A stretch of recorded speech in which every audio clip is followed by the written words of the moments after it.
আর এই এসিবিটা মানে আমি এমনভাবে ইউজ টু হয়ে গেছি না, মানে ধরো কোথাও শুক্রবার পড়েছে বা হয়তো গেছেই যেমন সেদিনকে এক্সিবিশনের দিনকে অন্য ব্যাগ চেঞ্জ করেছি, এসিবিটা নিয়ে যেতে ভুলে গেছি, রাতে ডিনারে যেয়ে খাবো, তো মনে হয় কিছু একটা বাদ গেল, মনে হয় কিছু একটা মিসিং গেল, মানে এরকম বারবার না মনে হতে থাকে। এসিবিটা সকাল আর বিকেল রাতে যতবার খাই ততবার এসিবিটা খেয়ে তারপরে খেতে যাই, এটা একটা অভ্যাসে পরিণত হয়ে গেছে। তো আজকের ডিনার মানে বিরিয়ানি আমাদের পেছন ছাড়ছে না, তো আমরা যেখানে গেছিলাম বিরিয়ানি নিয়ে গেছিলাম, আমাদের কুনাল আমার জন্য একটা বিরিয়ানি নিয়েছে।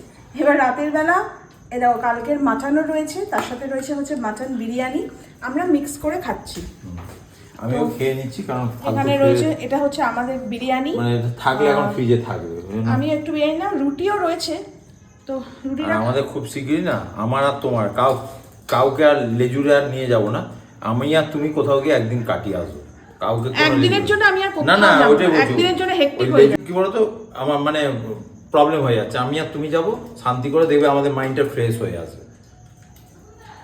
অতিরিক্ত ঝগড়া হচ্ছে, হ্যাঁ ভালো লাগে না, আমিও মানে কাজের চাপে না আমিও পাগল হয়ে যাচ্ছি, আর ভালো লাগে না, আমারও মনে হচ্ছে কান্না পেয়ে আমি কেঁদে দেবো এবার, এত মানে আমার ইয়ে হচ্ছে, আমি আর নিতে পারছি না প্রেশার।